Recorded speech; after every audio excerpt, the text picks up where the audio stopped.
Hey, and welcome to Matt and Jess TV. I am Matt Roast here with Jessica Bun Bun. We have come out of Vault 4 to discuss our Fallout Season 1 episodes 6 and 7 reaction and review. We are almost to the finale, guys. Yeah, it's crazy. I mean, was I ever wrong about them falling into Vault 31? Is kind of where I thought Lucy and Maximus were, but they ended up in a brand new vault, Vault 4. And there is some weirdness that is going on in there. People got noses on their foreheads and ears on the tops of their heads. I mean, there's all kinds of weird experiments going on. There's like people in cryo containers. There's so much weird stuff going on there. And that's not even talking about the surface dwellers from Shady Sands that are down there now having these like really weird, like taking off the jumpsuits and setting things on fire. It is bizarre.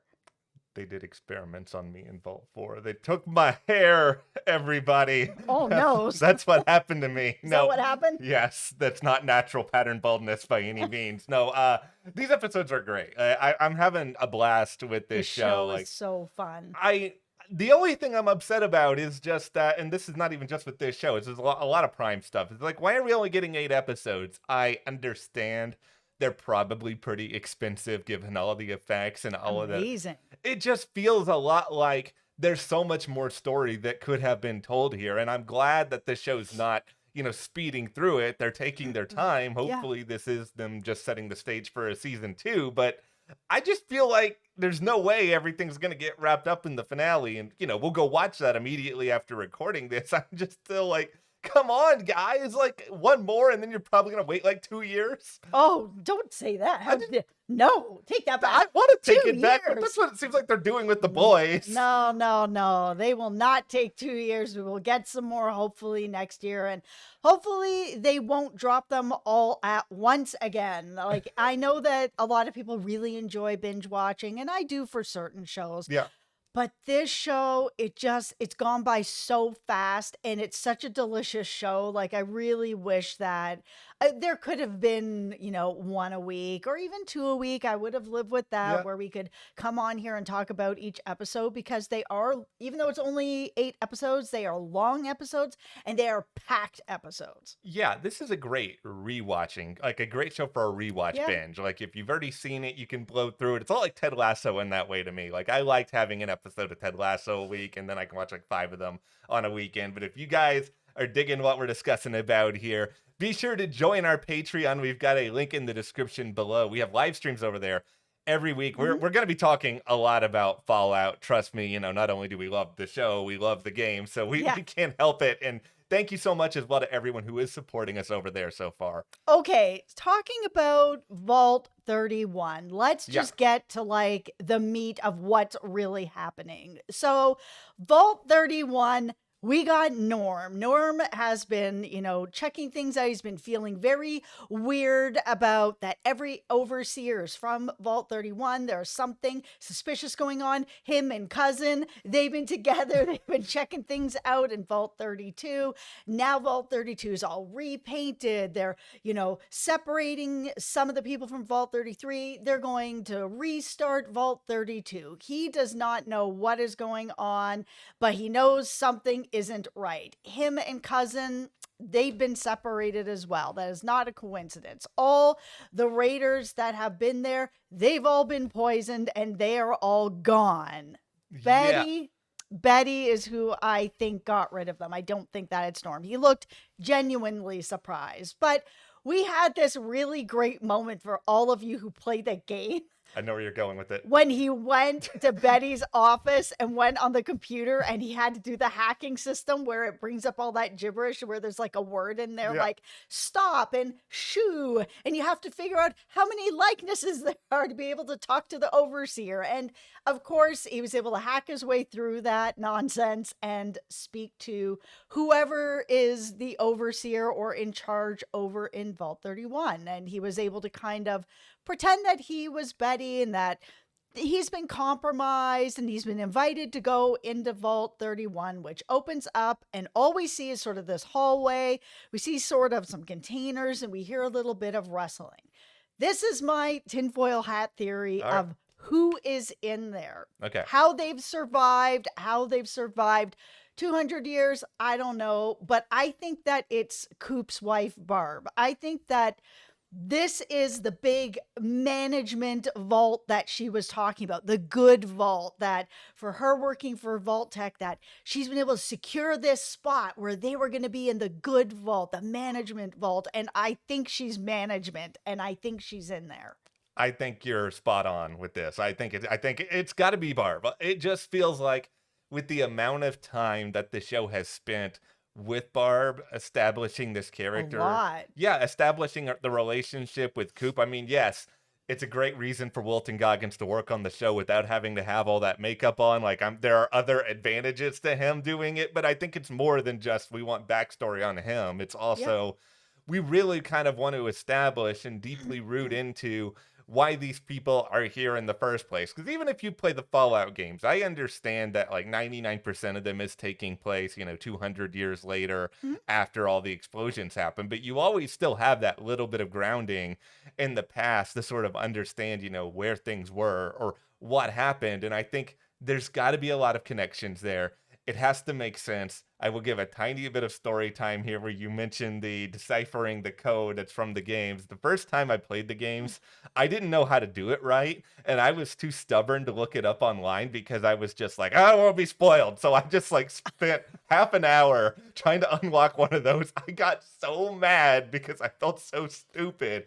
Norman's way better at it, clearly, than I am. But no, going back to your theory, I think you're right on. I think it's just, there has to be a reason why they're keeping the identity of whoever is in there from us. And when you kind of look across the board, there's really no one else in the past that it could be. But if you mention people who are inexplicably alive for hundreds of years, Moldaver was around way back when. I think it's very well possible that they had some sort of science that they were working on at Vault Tech, where maybe, cryo's already been established in this world. Maybe they had some other sort of medicine or whatever. Yeah, she mentioned cold fusion, that her team was working on that. And then, Vault Tech came in and bought up all their companies, and that her, research was very specifically given to Barb's department. So here's where I think some of this might be going with Moldaver, and I'm already got the huge L in the oven to eat just in case I'm totally wrong on this in the finale. I just took a huge L on them dropping into Vault 31. They got into that weird Vault 4.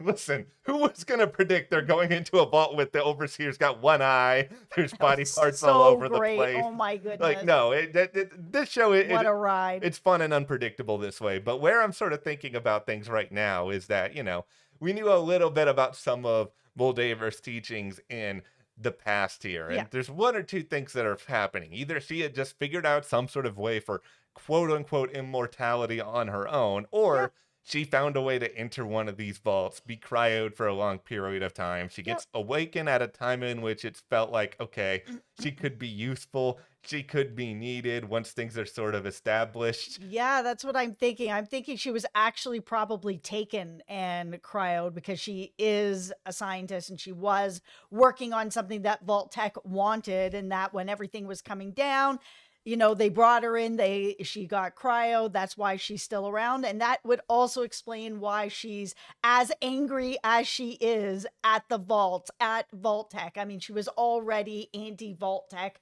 before anything happened. Now she's just straight like, no way Vault Tech. She doesn't want anything to do with them. She wants all the vaults just done. I think something in addition happened after she woke up in the vault and she realized something, because you know what? We're already talking about a video game show here. Let's just move into other video games as well. This is my Mass Effect Andromeda theory, where after they move to the Andromeda galaxy, I mean, I'll summarize it quickly, but in that game, there's people who have been woken up after a long period of time in cryo, and not all of them like the way that things are being done, and there's some that are going rogue, going to other planets. Here, I kind of feel like Moldaver woke up. Maybe it's like you said, she got dragged in there because she's a scientist. She doesn't agree with Vault Tech. Then something else happened, and then she was like, all right, screw you guys. Not only am I going to leave this vault, but I'm going to go rogue. I'm going to establish this whole world on the outside, and then I'm gonna find a way to then potentially even monopolize things that you want or need, so that you're stuck with me whether you like it or not, because it definitely feels like, there's something going on with Vault 31 on the outside. Oh, absolutely. For sure there is. I mean, that would also explain then why she's after this tech that's in Wilsig's head. I mean, could they have been talking or working together in some sort of way? Because it feels like when he took it, he knew where he was going and the point was to get to her. So, there's definitely a science movement that's going on the outside. Yeah, and that's to think about it like Lost, there's a lot of people of science and people of faith that are existing within this world of the show. And I think that's a part of what makes the Vault 4 environment so fun, and just all across the board for a number of different reasons, but including the strange rituals that we saw down there, the way in which they do their business, and even just the contrast of on the outside, Lucy nearly got killed for almost every single thing, including by robot Matt Berry. Whereas in the vault, I love the scene where it seems like they're about to kill her, and then we're setting you free, and here is 2 weeks supply of food. That was so unbelievably funny, and I can't believe that this show managed to nail the tone of Fallout as well as they have.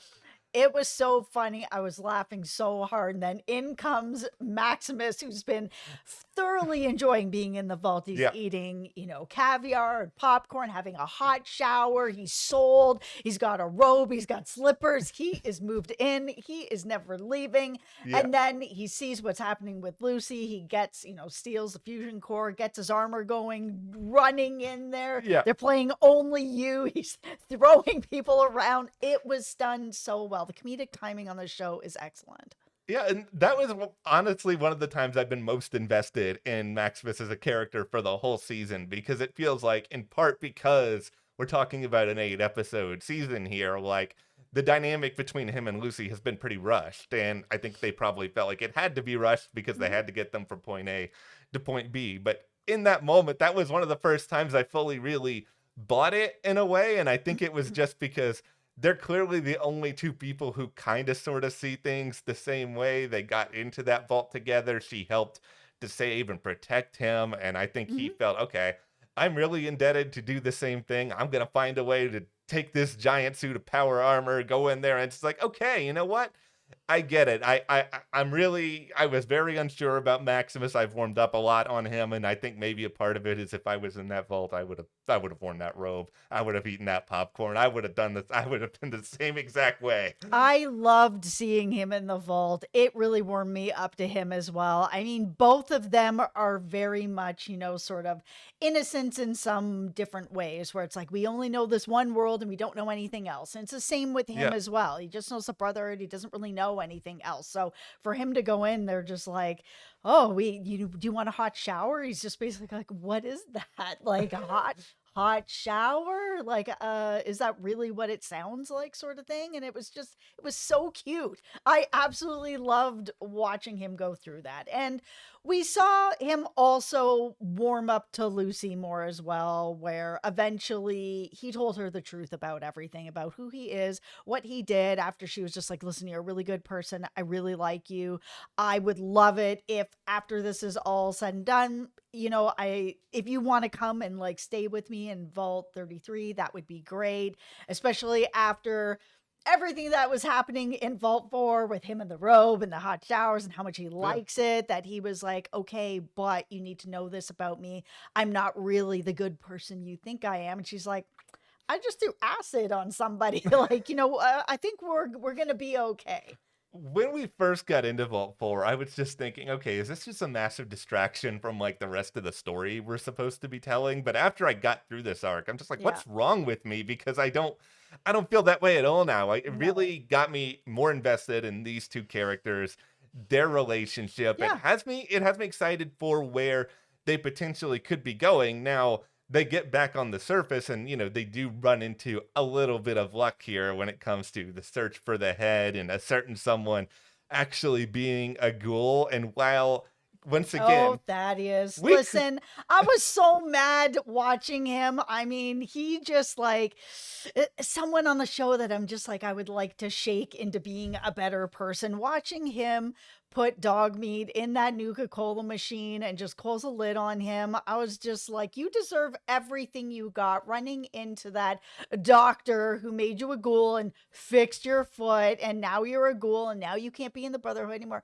Man, deserved. You deserve everything you're getting, my man. yeah, the consequences came and they came quickly for you. Oh And my goodness, did they ever? yeah, and now you have figured this out. Now you can't go back to the Brotherhood. Now, Lucy and Maximus get like that little bit of luck, but you know what? If you're in the Fallout world, you just got to rely on luck sometimes because you don't have a whole lot of other options here. Absolutely. How many of you out there played the game and filled up your luck tree? Because, that's the way that it goes with this Didn't do game. that. Luck really does come and play. No, I didn't either. I just ran around and like boosted all my sniper skills.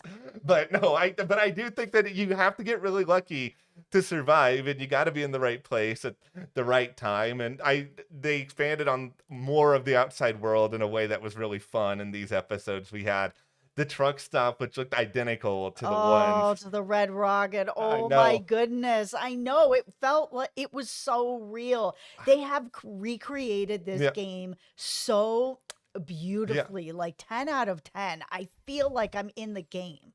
And commenters out there, I am prepared for the thrashing if I'm wrong. But was that Fred Armisen running that radio station? Because I kind of feel like it was, and I was just like, you know what? The best of the fiddling. Fred Armisen would be like the total weird actor who would be like, sure, I'm gonna do 2 minutes of Fallout. I'll go in here and play this weird character. Fred Armisen likes music; it works. That I just think these episodes set the stage well for the finale in the sense of Yeah. basically we know now that Lucy and Maximus, they got the head back. They're presumably on a crash course to Moldaver, but we don't still know exactly where Moldaver is. Yeah, they're in a really weird spot now because now they're separated again, where she's basically like, find me in Vault 33 when you're done. He switches the heads. He's like, okay, I'm gonna give him this random head. I'll deal with the Brotherhood because Thaddeus called them and now they're here and Yeah. now I gotta deal with it. So I'll give them this head. You actually take, this head and take it to her and get your dad back. And like, let's figure this out. We will meet again. But will they meet again this season? There's one episode left. And I mean, that might be one of the cliffhangers. Are we going to get to see them back together next season? I feel like actually, no, I don't think that this is going to be a cliffhanger, what I'm about to say. Because I was about to be like, you know what? I could see a cliffhanger being the Ghoul and Lucy coming back together. But I think that's going to happen. I think that the evolution of those two characters, I think Ghoul is going to be a part of what ultimately helps her at the end of all of this if she gets into some really precarious position in the finale. Like, they're not best friends. They're never going to be best friends. But I think he comes out of everything these past few episodes, maybe understanding her just like a tiny bit more. Well, that's the thing about the Ghoul, right? Is we have spent so much time in the past with him and his wife. We know that he's decided to take this listening device and put it on her Pip-Boy, and he is going to be listening in. I mean, we kind of know where he ends up by the time the world ends, Yeah. basically, that he's no longer sort of this like big Hollywood actor anymore. He had taken on these Vault Tech ads, and him and Matt Berry having that conversation where he was like, yeah, since I've been doing this work for Vault Tech, I've been losing movie roles and things have been kind of going downhill for me. And then we see him when the whole show starts, he's doing kids' parties. So things really have gone downhill for him. And we don't know what happened to Barb. I mean, I think I know. I think she's management in Vault 31. I think that's where she probably ended up, but we don't know, right? So when we do see the Ghoul now, it was mentioned this sort of very quick passing, are you still out looking for her? And for me, I feel like her is not his daughter. I mean, they were both, outside when all of it happened. Is it possible his daughter's a ghoul? Sure, it's possible. Is it possible she's dead? Probably. Yeah. But is it possible that Barb is in the vault and that she's maybe been cryoed, maybe something else? I mean, there's lots of science in the show. Anything could happen, that she could still be there overseeing everything. And I think that he's probably looking for her. So how is he really going to be able to find her? I mean, Lucy's a key in that for sure. Seeing Moldaver, also a key in that, because she's also seemingly very invested in the vaults for some reason and is taking overseers. Okay, well, while you were saying all of that, I have a theory. Okay, here we go. For the finale. All right. I think what you have said about Barb is correct when it comes to Barb being sort of the big leader of that stuff. Now, with Moldaver, however, I just started to think more and more about how a lot of adaptations for things work, where they don't want to give you everything right away. It's like with some of the more recent Ninja Turtles related products, they don't want to give you Shredder until like the end of the first movie because they want to leave something to be excited about. What if, this is a slight spoiler from the video games, everyone out there, what if this Moldaver is a synth? What if she is not actually really alive anymore, that this is a synthetic version of Moldaver that is out there, and that is sort of the way that they have been able to replicate that sort of teaching over time, and that's kind of a way that they can introduce synthetics. I do think that Barb... the Institute could be coming in season 2. Yeah, I mean, we don't really know from the games how much the Institute expanded beyond where we saw it, but, you know, I like to think there could still be some elements, but I do think that Barb is still Barb, and that Barb, like you said, is probably still cryoed. I don't want this show to go... This was a little critique I had of Fallout 4, where at a certain point it was just like, you're a synth. No, you're a synth. And you just didn't know who was a human. I don't want them to go completely crazy with it, but if they want to introduce that element, I wouldn't be mad about that in the finale. For sure. All right. And with that, we just have the finale to watch, and I sure hope that they leave us really, really... I want to be angry after the finale, because I want a big cliffhanger that makes me so mad that I gotta wait a really long time for it. I feel like we're gonna get that. I think we're gonna see Lucy, the Ghoul's gonna be there, Moldaver's gonna be there. We're gonna have that sort of action-packed finale with them. I think we are gonna see them all together. I think we're gonna learn something about her father, Hank. I think he's in on some stuff a little more than Lucy knows about, because he's also from Vault 31, and there's all kinds of something going on with Vault 31. Quick note about Hank. Kyle MacLachlan's been doing all this press for this show. Yes, he's been barely in this show. He's just been doing weird things on social media that makes me think he still believes he's on Twin Peaks. But it just feels like we do have to have more of him in some way in the finale to justify all of this. For sure. All right. Well, thank you guys so much for watching. And also join our Patreon. We've got that link in the description. You can click that box right there for our most recent Fallout review. Thank you to our patrons. Thank you. We'll see you here next time.